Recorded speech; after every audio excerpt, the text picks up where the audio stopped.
E o advogado Jeffrey Schichini afirma que o Supremo Tribunal Federal alterou o vídeo do depoimento prestado pelo general G. Dias, ex-ministro do Gabinete de Segurança Institucional, vídeo anexado na ação penal do suposto golpe de Estado.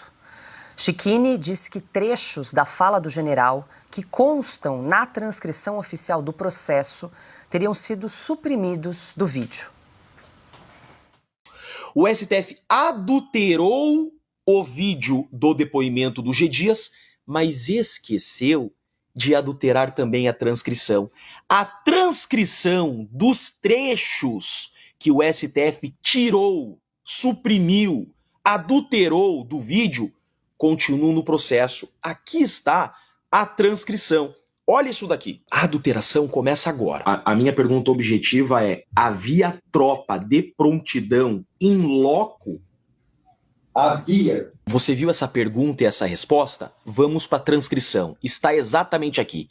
Advogado, sou eu. Eu entendi, general. A minha pergunta objetiva é: havia tropa de prontidão in loco? Ele respondeu, você ouviu? Havia. Só que daí, o vídeo dá um pulo de 3 páginas de transcrição. Veja. Por favor. A defesa do Coronel Câmara. Olha só, o vídeo parte daqui, havia, página 32, e é suprimido até a página 35, inclusive no meio da frase. Olha só, o senhor ministro Alexandre de Moraes, relator, suprimiram até essa parte aqui, e ele volta aqui o vídeo, ó, do havia até aqui. Ana, começamos com você, então, esse vídeo que o advogado do Felipe Martins publicou na sua rede social, dizendo, então, que houve uma alteração, uma adulteração, nas palavras do advogado, do vídeo gravado ali do depoimento do general G. Dias. Ele fala que há, então, uma divergência entre a transcrição oficial, que aí vai ali todos os diálogos trocados entre o advogado e o general G. Dias, e o vídeo que foi apresentado com cortes. Essa é a alegação, a denúncia bastante grave aí apresentada pelo advogado Jeffrey Schichini. Paula, a palavra é essa, né? Uma denúncia gravíssima, mas e aí? Vai ficar por isso mesmo? Ou vai ter, né, um erramos? Não, tá aqui o outro pedaço que faltou. E o que levanta diante dessa denúncia para todos nós é o que mais foi editado, já que o ministro Dias Toffoli disse com orgulho: nós somos os editores do Brasil, né? O STF, os ministros do STF. Ora, nós somos os editores do Brasil. O que mais foi editado? O pendrive do presidente Bolsonaro, que foi encontrado no banheiro. O pendrive não tinha nada ou não tinha nada porque o presidente Bolsonaro disse que o pendrive não era dele, que ele nunca soube mexer com o pendrive. Documentos de entrada nos Estados Unidos. Isso foi editado ou não? Outros vídeos, porque tudo, Paulo, não há transparência que nós precisamos ter diante de um processo de golpe de Estado. Eles iam derrubar a República. Eles iam derrubar. Havia uma trama de um assassinato em massa. Ministro, Lula, Alckmin. E não há transparência nisso tudo. A pergunta que fica para mim diante de uma denúncia dessa é: o que mais foi editado nesse longo processo, nesses inquéritos eternos, sigilosos, que nem os acusados têm acesso, ou os advogados dos acusados têm acesso? O que mais é editado dentro de tudo isso? Diga, Augusto. Isso aí equivale à obstrução da justiça, a ocultação de provas. Como é que pode você suprimir, adulterar é a palavra mesmo, aí você suprime um trecho que não te convém. Mas não há limites para os abusos praticados pelo ministro Alexandre de Moraes. Ele faz o que quer, elogiado pela OAB. Os demais ministros têm de se manifestar.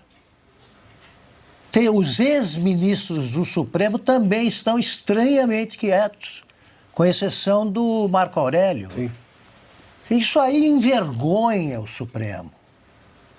Não interessa o trecho suprimido, não pode Sim, claro. negar ao defensor o conhecimento de tudo. É que o advogado é teimoso e combativo, porque os outros já começariam a recuar diante da constatação de que já está definido o caso, já está decidido. A tal ponto que o Alexandre de Moraes começou a esconder o que lhe convém. Piotr, eu até estava conversando com o advogado, com o Jeffrey Chikine, pedindo qual vai ser agora, quais serão as providências a serem tomadas diante deste fato. Ele disse, inclusive, que já oficiou a OAB, reportando o que aconteceu, e que amanhã também deve pedir esclarecimentos ao ministro Alexandre de Moraes antes de uma audiência já marcada, e inclusive vai pedir o vídeo no original, sem edição, ou seja, o vídeo conferindo com a transcrição oficial que foi anexada aos autos, ao processo. Vamos lá, então precisa apurar o responsável. Se isso foi cometido dentro do Supremo, então é um crime que precisa ser apurado dentro do Supremo. Então precisa abrir um inquérito agora para apurar os responsáveis que fizeram isso. E também, além da OAB que precisa se manifestar com urgência, como já disse aí o Augusto, isso precisa ser levado, por exemplo, à Escola de Direito de São Francisco, onde o ministro Alexandre de Moraes é professor também. Qual a opinião, por exemplo, dos catedráticos de Direito da Universidade de São Francisco, da Escola de Direito de São Francisco? Vão ficar em silêncio? Para lembrar, é o pessoal da cartinha, aquela carta lá de 2022. Eles não vão falar nada? O Augusto lembrou de ex-ministros do Supremo, a exceção honrosa do ministro Marco Aurélio Mello, todos os outros estão silentes. E são vários. Sim. E são vários. Cadê essa gente para se manifestar? Adulteração de prova, adulteração é crime previsto no Código Penal. Acho que artigo 347, alguma coisa assim, mas enfim, o artigo pouco importa, mas é crime, está lá, dentro do Código Penal. E se ocorreu dentro do Supremo, algum outro ministro de outra turma, pelo amor de Deus, precisa pegar e abrir um inquérito e apurar quem são os responsáveis por isso, porque a adulteração de prova é para induzir a erro no julgamento. A única intenção de adulteração de prova é a indução de erro no julgamento. E aí, fica barato assim? Que resposta é capaz de solucionar esse problema que não seja uma investigação séria? Silvio, o Chikine oficiou a OAB, então alegando violação às prerrogativas da advocacia, intimidação aos advogados e à testemunha de defesa. Lembrando que esse depoimento que a gente acompanhou, ele ocorreu na última segunda-feira, dia 21 de julho, em que o doutor Chikine participou dessa oitiva do general G. Dias, e ali então ele alega essa supressão, essa alteração do vídeo que não confere com a transcrição original. Paula, numa das primeiras capas da Revista Oeste, logo depois do tumulto do 8 de janeiro, a gente já falava que a verdade iria aparecer. Eu me recordo também de uma capa que dizia a verdade começa a aparecer depois que a emissora CNN divulga aquelas imagens do general na cena do crime. O G. Dias, ali a paisana, orientando aqueles manifestantes que entraram no Palácio do Planalto.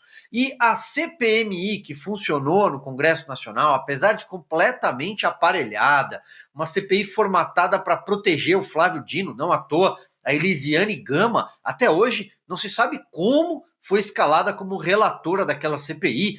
Aquela comissão, do pouco que ela conseguiu avançar, ela mostrou que documentos foram omitidos, ela mostrou que os alertas foram dados ao GSI, foram dados a vários órgãos, mais de 20 órgãos dentro da esplanada dos ministérios, incluindo até a Agência Nacional de Transporte, por exemplo, e tudo foi ignorado. Ela provou que o plano escudo não funcionou naquele dia, já repisamos esse tema várias vezes, usando uma analogia, como se a porta do Palácio do Planalto estivesse aberta, como se alguém tivesse esquecido de trancar a porta. As imagens que vieram depois, aquele manifestante do relógio, que aparece com a camiseta do Bolsonaro, bom, é uma sucessão, e só a história, só o tempo vai mostrar o tamanho da farsa. O golpe nunca existiu. O que houve foi um tumulto generalizado, uma catarse, como o ministro José Múcio Monteiro já disse, como outras autoridades já apareceram para se manifestar nesse sentido, pessoas lúcidas, com a cabeça no lugar. Houve uma catarse, um tumulto, e alguns infiltrados, esses sim, vândalos profissionais, promoveram um quebra-quebra.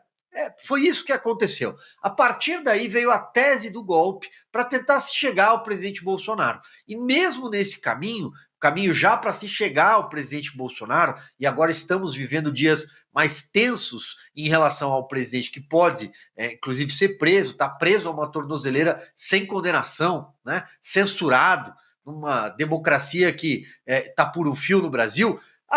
O episódio Felipe Martins, que nós falamos com muita frequência aqui, com investigação acontecendo nos Estados Unidos, que a Ana acompanha com muito esmero, né, com muito cuidado, porque lá a fraude pode ser comprovada, supressão de trechos, testemunhas que foram recusadas, algumas testemunhas que foram apresentadas e recusadas, e finalizo, uma delação que é o único pilar de toda essa acusação que não parou em pé, né, do tenente delator Mauro Cid. A partir daí, a pergunta que fica e o conjunto probatório existe?